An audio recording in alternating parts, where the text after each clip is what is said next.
안녕하세요, 소판입니다. 이번 시간에는 알고리즘 10번째 2차원 배열에 대해서 배워보도록 하겠습니다. 현재 지금 화면을 보시면 문제가 나와 있는데요. 우선 문제를 읽고 그 다음에 2차원 배열을 푸는 방법에 대해서 배워보도록 하겠습니다. 우선 문제 내용을 보시면 아래 그림은 5행 5열의 2차원 배열에 아래와 같이 값을 입력을 하는 순서도이다 라고 되어 있습니다. 그래서 이 2차원 배열의 저장 위치는 아래 왼쪽 그림과 같고 순서도에 해당되는 처리 결과는 오른쪽의 2차원 배열의 형태로 데이터가 저장된다 라고 되어 있습니다. 그리고 사용되는 변수 A는 값을 저장하기 위한 배열 변수로 쓰고 있고요. P와 Q는 인덱스 변수로 사용하고 있다 라고 되어 있습니다. 자, 그러면 우선은 2차원 배열에 대해서 배워보도록 하겠습니다. 우리가 지금까지의 문제는 대부분은 다 1차원 배열이었는데요. 이 1차원 배열이라고 하는 것은 뭐냐면 A1이라고 하면 데이터 1개 저장되어 있죠. 그래서 A1번부터 A10번까지 해서 총 10개의 데이터가 저장되는 배열. 그래서 이거는 데이터가 명확하죠. 그냥 10개의 데이터가 되는 겁니다. 근데 2차원 배열은 뭐냐면 데이터가 저장되는 단위가 배열 첨자가 하나 더 있는 겁니다. 1, 1 이렇게 돼 있으면 1행 1열에 어떠한 값을 넣겠다. 그러고 나서 5행 5열에도 데이터를 넣겠다까지 넣겠다라고 하면 5행 5열이니까 5 곱하기 5에서 총 25개의 데이터를 저장할 수 있는 공간이 만들어지게 되는 겁니다. 그래서 2차원 배열은 데이터를 행 단위, 열 단위, 그러니까 행과 열 단위로 모두 다 저장되는 형태를 우리는 2차원 배열입니다. 여기에서 조금 더 입체적이면 다차원 배열로 3차원 배열이나 이런 것들도 만들 수는 있겠죠.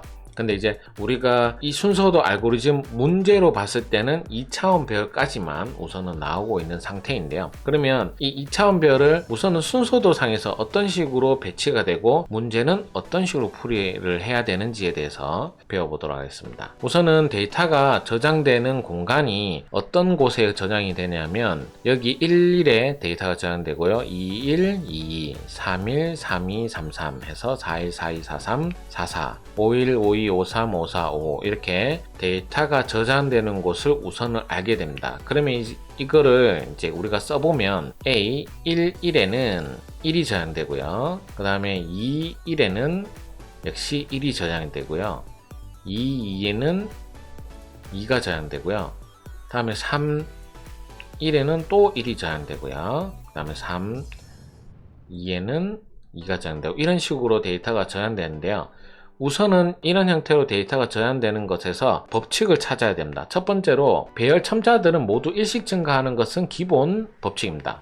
일씩 증가를 하고요. 그 다음에 특징이 뭐냐면 이 데이터가 저장되는 형식이 보면 1, 1, 2, 1, 2, 3, 1, 2, 3, 4, 1, 2, 3, 4, 5 이렇게 저장이 되죠. 그게 누구와 같냐면 뒤의 숫자와 같습니다.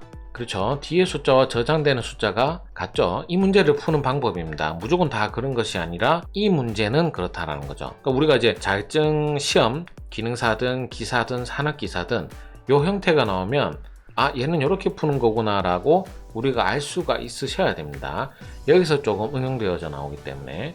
그래서 이제 이 법칙을 우선 기억을 하고 있는 상태에서 이제 문제를 푸는 겁니다. 제가 이제 화면 좀 정리를 할게요. 자, 그럼 문제를 볼까요? P는 1이라고 되어 있습니다. 그래서 P 값에 먼저 1을 주고 있는 상태에서 P가 누구보다 크거나 같으면 끝이 납니다. 끝이 나는 것은 제일 마지막에 생각을 하셔도 돼요. 자, 그러고 나서 Q는 이라고 떴어요. 자, 여기서 중요한 건요.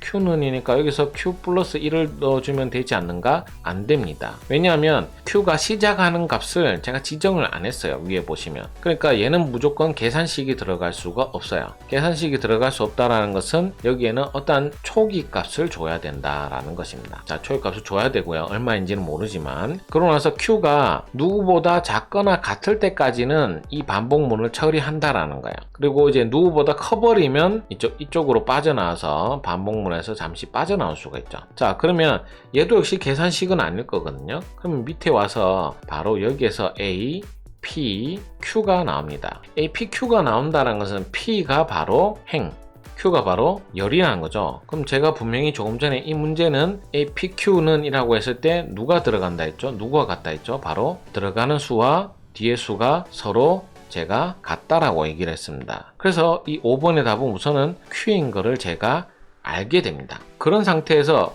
Q인 걸 알게 됐다는 것은 제가 처음에 들어가는 숫자가 11일 때는 1이라고 했었죠. 그러니까 이제 P는 1이고, 그러면 Q는 2번은 당연히 1이 되겠죠.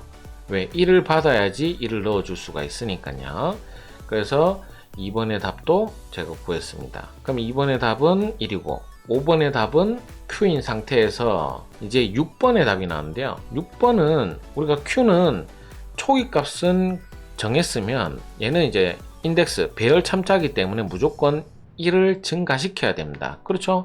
1, 1, 2, 3 이런 식으로 1이 증가를 하기 때문에 6번의 답은 Q 플러스 1이 답이 됩니다.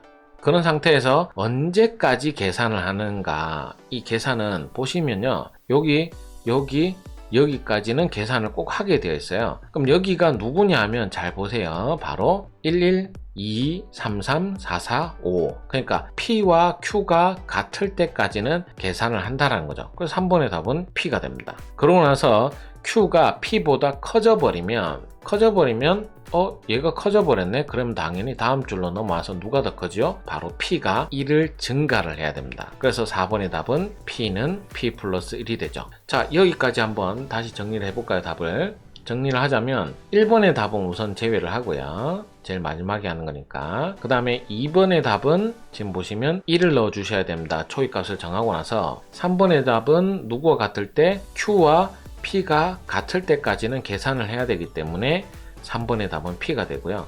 그 다음에 4번의 답은 좀 빠져나온 여기입니다. 여기가. 그래서 P는 P 플러스 1이라는 식이 들어가야 됩니다. 왜냐하면 우리가 Q가 P보다 커졌다는 것은 다음 행으로 넘어가야 되기 때문에 P는 다음 행으로 넘어가려면 P 값을 증가를 시켜야 되니까요. 그러면서 5번의 답은 Q 값을 그대로 입력받는다. 그 다음에 6번의 답은 Q도 일시 증가를 해야 되니까 Q는 Q 플러스 1 이렇게 답이 되는 겁니다. 자, 그러고 나서 이날 이 시험을 쳤던 사람들은 요거는 다 풀었어요. 그래서 이거 배점이 이때 시험상 이 시험에서 배점이 하나당 10점을 할 때예요. 그러니까 여기에 있는 거 다 맞추면 무조건 합격이었던 시험이었습니다. 근데 1번을 틀렸어요. 왜 틀렸느냐면 여기에다가 5행 5열이니까 5를 넣으면 되겠네 라고 생각을 한 거죠. 근데 문제는 뭐냐면 1번의 답을 5를 하게 되면 P가 5보다 크거나 같을 때는 빠져나와 버려요. 그러면 이 밑에 5 계산은 전혀 하지 못하고 4일 때 4 계산까지만 하고 끝나버린 거죠. 그렇기 때문에 이때 1번의 답은 바로 6이었습니다. 그래서 6이 되어야지만이 5까지는 계산을 하고 P가 6이 되면 더 이상 계산할 게 없죠. 그래서 P가 누구보다 크거나 같으면 있기 때문에 6과 같으면 끝이 나는 겁니다. 그래서 1번의 답은 6이 되었던 거죠. 그래서 이때 이 시험에서 1번은 틀려서 이제 떨어진 학생들이 꽤 많았었습니다. 그래서 여기까지가 이제 2차원 별에서 가장 기본적인 형태로 풀이하는 방법인데요. 이렇게 2차원 별을 이제 제가 설명을 드렸는데요. 지금까지 알고리즘 10회 영상을 찍으면서 이제 순서도를 약 10개에서 15개 정도의 순서도를 풀었는데요. 이 순서도를 풀이하는 방법을 알려드린 거고요. 이제는 이 순서도를 프로그래밍화하는 법도 배우셔야 됩니다. 그래서 오늘까지만 이 알고리즘 영상을 하고요. 이제 11회차부터는 시연에 대해서 배워보도록 하겠습니다. 그래서 이제 굉장히 지겨웠던 이 알고리즘이 끝이 나고, 사실은 관심이 없는 분들이라면 크게 별로 이제 도움이 안 되지만 이쪽 분야에 관심이 있으신 분들은 이게 기초구나 라고 먼저 잡으시면 됩니다. 꼭 자격증이 아니더라도요. 그래서 다음 시간부터는 이제 C언어 기초부터 역시 자격증 시험에 적합한 부분까지, 아마 C언어라면 포인터까지 하면 좋겠지만 포인터는 빼고 배울 것 같습니다. 다음 시간에 또 C언어에 대해서 배워보도록 하고요. 오늘도 수고하셨고요. 다음엔 더 좋은 내용으로 찾아뵙도록 하겠습니다. 감사합니다.